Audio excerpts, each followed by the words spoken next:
dua ni sambung, ya. Dan seterusnya ialah slip bank. Yang ni rasanya awak dah pernah tengok masa awak bank in mungkin bayaran, yuran ataupun masa pendaftaran. So yang ini masukkan duit. Jadi yang ini tujuan awak, nanti dalam assignment awak kena buat macam inilah. Tadi tak kita awak bagi-bagi kan. Yang ni digunakan mega bank ataupun tertulis nama lain lah, bukan Maybank, tu mega bank, bukan nama. So kalau awak ni nombor account, so masukkan nombor butiran dia berapa jumlah, RM2,000 contohnya. So masukkan je lah. So dia punya apa nama, kita ada 2 salinan, so kena simpan 1. Okey. Dan seterusnya ialah slip pindahan wang. Pun saya dah terangkan tadi, ialah transfer kita transfer duit. Sama juga macam slip ni. Tapi kalau transfer duit, kalau contohnya untuk kiriman wang ke dalam ketiga secara elektronik, ataupun mungkin nilai berbesar RM10,000 ke, dan awak nak gunakan permohonan untuk kiriman wang ni, dia sama je, tapi dia yang ni lebih, tak tahulah, tak tahu beza. Maksudnya mungkin kat Indonesia dia ada certain tempat dan satu negara yang memerlukan kiriman wang ni. Dia ada certain, sesama je macam peranan deposit tadi. Okey. Dan sebenarnya ini slip transaksi perbankan elektronik. Yang jelas ni ada dalam awak punya PDF tu kan. Yang ini macam contohnya awak masukkan duit, ya, nak bayar, okey. Dan dia ada keluarkan resit. Kalau menggunakan ATM, dia akan keluarkan resit, dan resit itu perlu disimpan sebagai bukti, ya. Itu pun sebagai bukti juga. Tapi kalau saya sarankan supaya awak photo state lah. Photo state, jadi nampaklah dia punya tu. Kalau tidak, nanti lama-lama dah kabur. Jadi awak buat rugi, ya. Disebabkan ni photo state 10 sen je, tapi rugi dia beribu je saja. Sebab awak tak ada bukti, ya. Yang ini ialah urus niaga atas talian online. Pun sama, awak boleh gunakan internet online, ya. Internet online awak boleh print daripada awak punya komputer lah. So dia suruh tekan receipt, print receipt. So awak boleh print receipt, bukan menggunakan keluarkan ATM machine dengan. So, daripada awak punya internet tu, awak boleh ni lah. Daripada internet tu boleh print out. So bayar, mungkin bayar nak beli barang. Contohnya beli handphone menggunakan Shopee, Lazada. Dan so dia akan menggunakan SPX ke Maybank to You tu. Sama je tu, ya. Maybank to You menggunakan FTX. So jadi dia akan keluarkan receipt. Receipt tu awak kena simpan. Online tu lah online ataupun atas talian. Okey, soalnya ialah maklumat debit ni. Awak tulis sikit maklumat debit. Tulis sikit. Maklumat debit ni maksudnya tambahan. Yang ni bank maklumat debit ni kalau daripada bank menghantar kepada pelanggan bahawa akaunnya dikurangkan. Okey? Dikurangkan. Kenapa dikurangkan? Kenapa debit? Kalau dikata istilah bank, dia kata debit itu maksudnya hutang awak,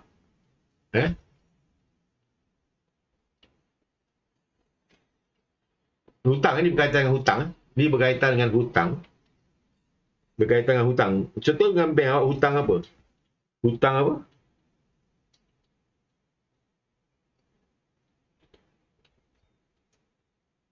Hutang motor contohnya. So dikatakan kalau awak dah tolak, contohnya dalam akaun bank, awak lambat nak bayar, dia tolak akaun bank, dia akan hantar awak debit. So hutang awak akan berkurang.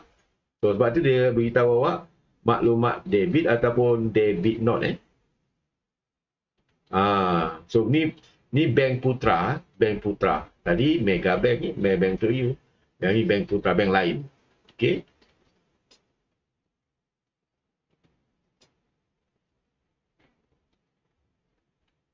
dan seterusnya maklumat kredit. Maklumat kredit maksudnya kredit notes, kredit notes ini daripada bank ni daripada bank. Jadi kalau dia beri, kalau kredit maksudnya duit masuk, duit bertambah, memberitahu akaun anda ditambah, duit ditambah. Bank kasih duit lah. Bank beri duit, ataupun mungkin daripada dividen kan. Awak untung, awak simpan, dan diberi dividen. Macam sekarang, tadi EPF dari SP, contohnya bapa awak kan kerja swasta, dia ada simpanan kredit SP tau. Cuba tanya. Cuba tanya mak bapak awak. Berani tanya tak? Berapa duit EPF bah? Kan? Maksudnya duit EPF itu akan dapat dividen. Dari umumkan tadi 5%. Tapi kalau bank biasanya dalam 1% ke 2% tu, dia akan beri dividen. Bila dia masukkan dividen, dia akan beri awak satu yang dinamakan maklumat kredit. So, apa yang berkaitan dengan kredit ni? Apa maksud kredit ni?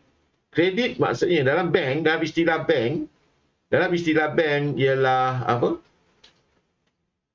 Dalam istilah bank, maklumat kredit ni ialah apa? Ia adalah duit bertambah. Duit dalam bank bertambah. So, bank yang beri Okey, dan seterusnya ialah memo ambilan. Yang ni saya kena tekankan. Memo ambilan ni. Contohnya awak sebagai peniaga, awak yang modalkan, itu semua awak punya urusan. Awak penat-penat, hari itu awak ambil barang. Walaupun awak punya, tapi awak kena tulis lah. Walaupun awak punya, walaupun awak penat, kena tulis. So, tulislah, beri. So, tak kisahlah. Contohnya, accountant awak tulis ke ataupun awak tulis ke, awak beritahu, tetapi jangan ambil saja. So awak terus tulis memo yang mengatakan awak telah ambil baju sebagai hadiah untuk ambilan ambilan tak berkaitan dengan perniagaan. Okey, itu kalau ambilan awak sertakan dengan memo, nama dia memo. Yang ini penting. Yang ini amat penting lah. Invoice penjual. Invoice. Apa maksud invoice? Apa maksud invoice? Invoice iaitu jualan. Jualan secara hutang. Jualan secara apa? Jualan secara hutang. Okey. Jualan secara hutang.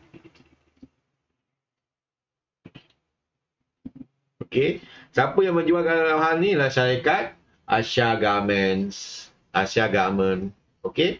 Dia menjual kepada kedai pakaian.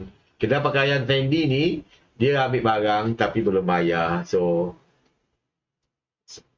lantaran itu, syarikat Asia Garment ni perlu hantar invoice menyatakan hutang dia sebanyak RM10,480 setelah tolak diskaun niaga. Diskaun niaga ni ibarat macam contohnya, awak beli dekat Jasco tu kan, Aeon, dia ada beri diskaun 20% hari raya, sempena hari raya, sempena bulan puasa, sempena apa lagi, hari lahir nenek owner contohnya, itu dia akan beri diskaun, dia teruslah beri diskaun 20%.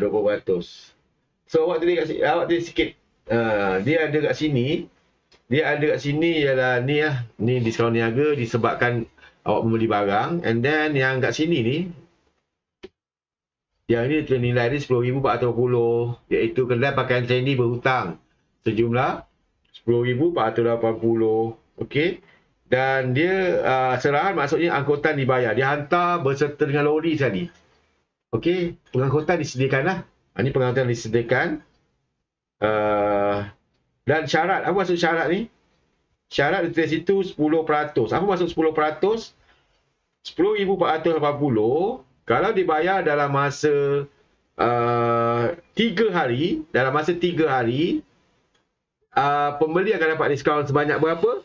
10% ataupun 10% 10,480 kali 0.1, iaitu 1 ditolakkan dengan 1048 sebagai diskaun. Diskaun yang dinamakan diskaun allowed, diskaun dibenarkan. Ya. So pembeli hanya membayar sejumlah bersih je lah. 9432. Kalau dibayar dalam masa berapa hari? Dalam masa berapa hari? Cuba sebut. 20 hari. 3 hari, sorry. 3 hari. 5 hari. Tak nampak kan? 5 hari. Tetapi kalau selepas pada itu, dalam masa 20 hari, dia dapat berapa persen? Dapat 5%.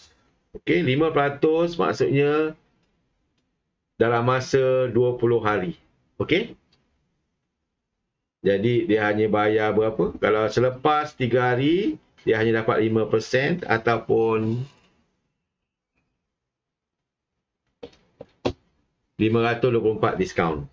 Okey, 5% dalam keadaan 10,480. Okey. Dan awak kena sign lah. Penjual kena sign dan sebagainya.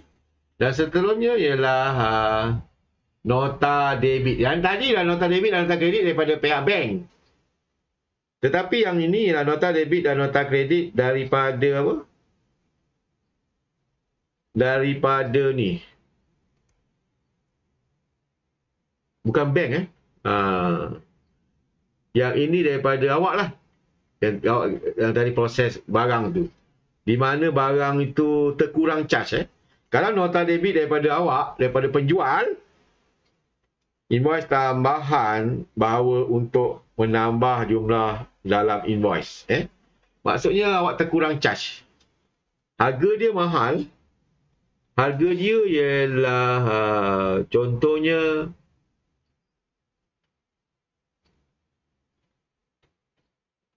harga dia ialah 220. Harganya barang lah. Harga barang adalah 220.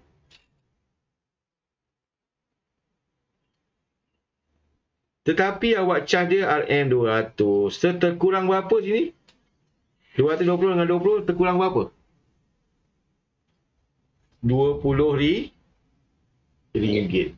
Okey. Kalau awak terkurang charge, awak kena beri dia nota debit.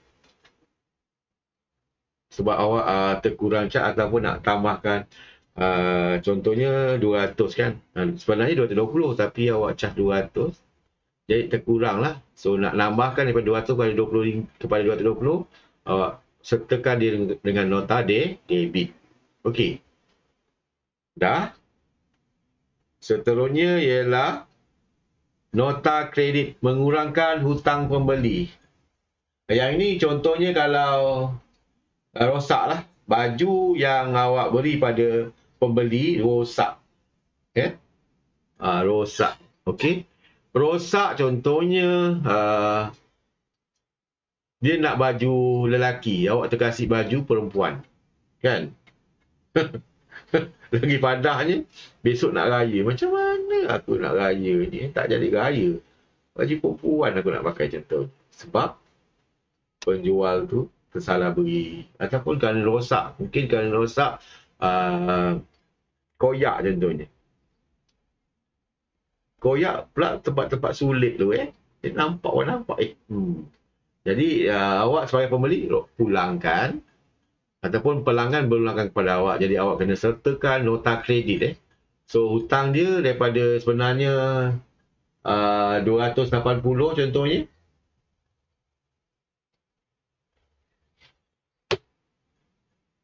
Okey.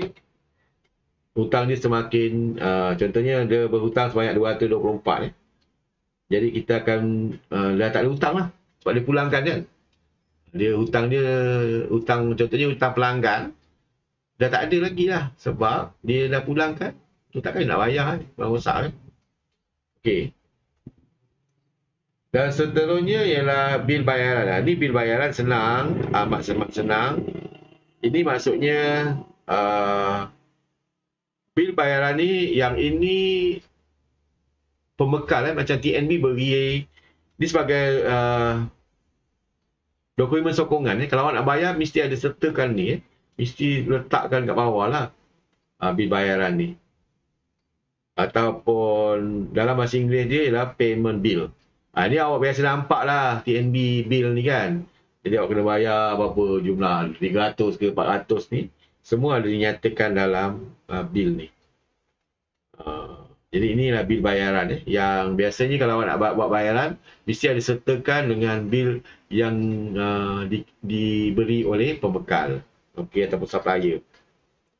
Yang seterusnya adalah folio. Ini jarang ini jarang sangat, tak pernah ada pun. Ini biasanya berlaku dekat hotel.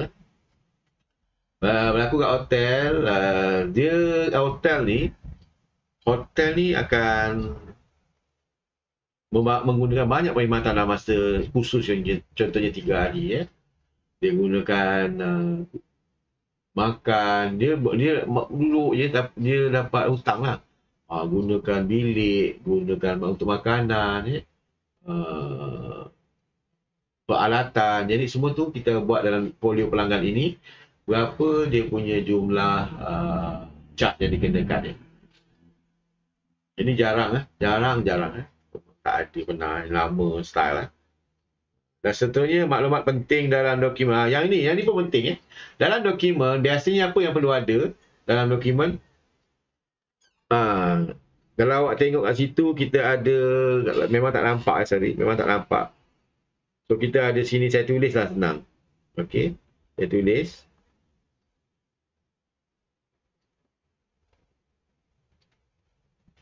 So kita ada pihak penghantar. Pihak penghantar maksudnya penjual lah. Ini pihak penghantar, sender. Ini nombor rujukan, reference number. Yang ni jenis dokumen invoice in English dia. And then pihak penerima, pembeli lah. Dan ni tarikh, date. Okey, dan seterusnya butiran, apa yang awak jual, berapa unit, harga seunit, dan seterusnya diskaun niaga tadi berapa persen, dan dia terus beri diskaun disebabkan awak beli, dan jumlahnya 2,320, dan awak kena tulis dalam bentuk perkataan. And then seterusnya syarat-syarat syarat dan serahan dan syarat pembayaran. Maksudnya kalau dibayar hutang tu dibayar dalam masa 5 hari dapat diskaun 10%. Hutang tersebut. Kalau dalam masa 20 hari adalah dapat 5%. Seterusnya awak kena ada apa? Kena sign lah. Kena sign. Dan penerima tu akan juga sign. Penerima, penjual pun sign, penerima pun sign. Ini memang ikut Islam lah. Okay. Dia ada penjual dan pembeli dah akad. Akad kita wakilkan dengan dokumen. Okay. Dan seterusnya ialah, ya Allah, tak nampak dokumen bukan sumber. Yang ni tak berapa penting lah. Tak berapa penting, jadi awak dengar je lah. Surat tanya maksudnya awak nak awak berminat dengan barang tu, awak terus buat surat bahawa awak nak berminat untuk beli barang tersebut. Itu namanya surat tanya ataupun requisition letter. Dan seterusnya kita ada katalog. Katalog maksudnya, apa maksud katalog ni?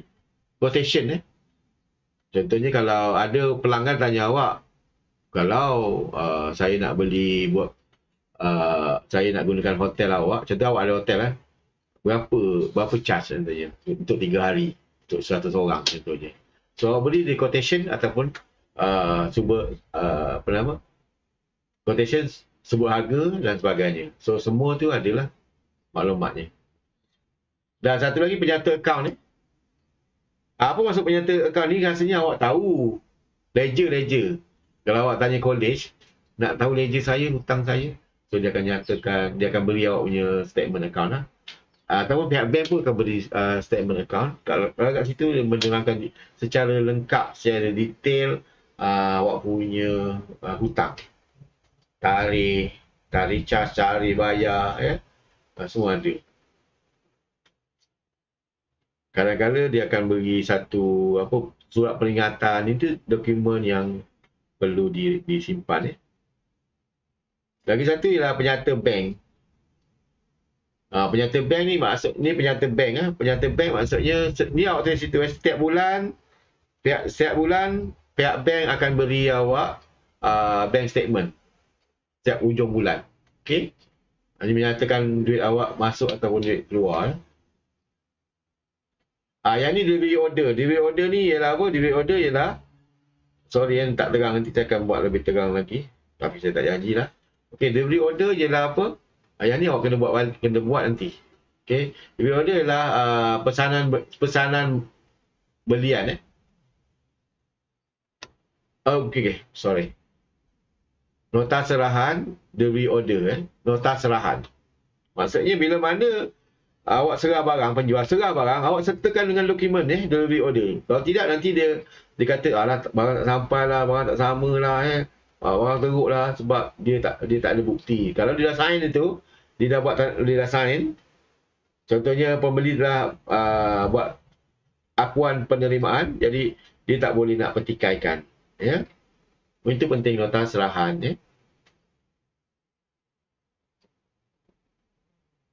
Ni ada soalan. Apakah tujuan invoice dikeluarkan oleh penjual? Sila guna mikrofon awak. A ke B ke C ke D?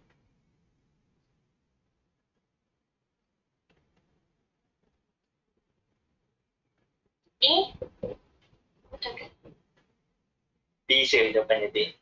Kalau A tu telah menerima tu serahan. Ni invoice. Invoice maksudnya jumlah hutang. Okey. Jawapannya B saya. Jawapannya B. Bukan. Jawapannya B. Jawapannya B. Usahawan perlu mengetahui semua jenis dokumen perniagaan serta fungsinya dalam memastikan perniagaan lancar dan sistematik. Kadang-kadang awak rasa benda tu remeh. Contohnya buat memo ambilan tu memang remeh. Nota serahan remeh. So awak tak buat. Itu maksudnya gagal lah. Surat pengingatan, kalau orang hutang awak biarkan, itu akan perniagaan awak akan hancur. Sehancur-hancurnya. Sebab itu disebut dalam Al-Quran banyak tentang hutang ni. Perlu ada rekod, perlu ada saksi. Lepas tu ada yang diterjemahkan dalam dokumen tersebut. So, jadi kalau ada contohnya pelanggan awak meninggal, awak nak tuntut dengan waris memang takkan lah, tak ada bukti. Tapi bila ada bukti, waris akan dengan lapang dada dia akan membayar. Okey? Sebab dia takut bahawa hutang itu akan ditanggung ketika bapanya dalam kubur. Okey? Allahu Akbar. Sebab tu kalau awak lebih berani lagi, awak tanya mak bapak awak, ada hutang tak? Biar awak yang simpan rekod. Ada hutang yang bila meninggal memang langsai. Biasanya kalau hutang yang rumah yang menggunakan pembiayaan Islam akan langsai, tak perlu bayar. Tapi kalau hutang-hutang dengan kawan-kawan, sebab itu dinyatakan perlu ada lah. Dan awak kalau boleh jangan cakap tak nak bayar. So awak je cakap ni hutang bapak saya. Okay? Sebab tu awak kena tanya dengan bapak awak, mak bapak awak, hutang ni. Kita takut, kita bukan nak nasihat dia meninggal. Kalau meninggal, berlaku contohnya kalau meninggal, orang tuntut. Jadi itulah berlaku. Kita macam betul tidak bapak pun hutang, tak ada pun, tak ada bukti, tapi memang cakap kita kan. Okay. Dan satu lagi, contohnya tanya juga dengan mak bapak, kalau dia ada, kalau orang berhutang dengan dia. Jadi kalau boleh cakap halal tak lah. Kalau tak halal, kalau disuruh tuntut, awak yang tuntut sebagai waris ni lah. Kadang-kadang memang orang berhutang ni memang dia tak nak bayar. Apa nama, kalau orang berhutang dengan ayah awak lah contohnya, dia tak nak bayar contohnya. Tapi kalau contoh dia tak redha, walau meninggal pun dia bertanya, yang hutang yang tak redha tu apa? Mak abah, orang hutang dengan mak ayah yang tak redha lah. Orang yang berhutang awak yang tak redha. Jadi kesian jugalah kepada dia. So awak tuntut juga nanti. Okey, ada pertanyaan ke tidak? Yang ini lebih kepada soalan assignment nanti. Soalan assignment saya akan beri nanti, di mana awak kena buat satu kumpulan 5 orang. So awak kena buat perniagaan dan sertakan juga contoh-contoh dokumen.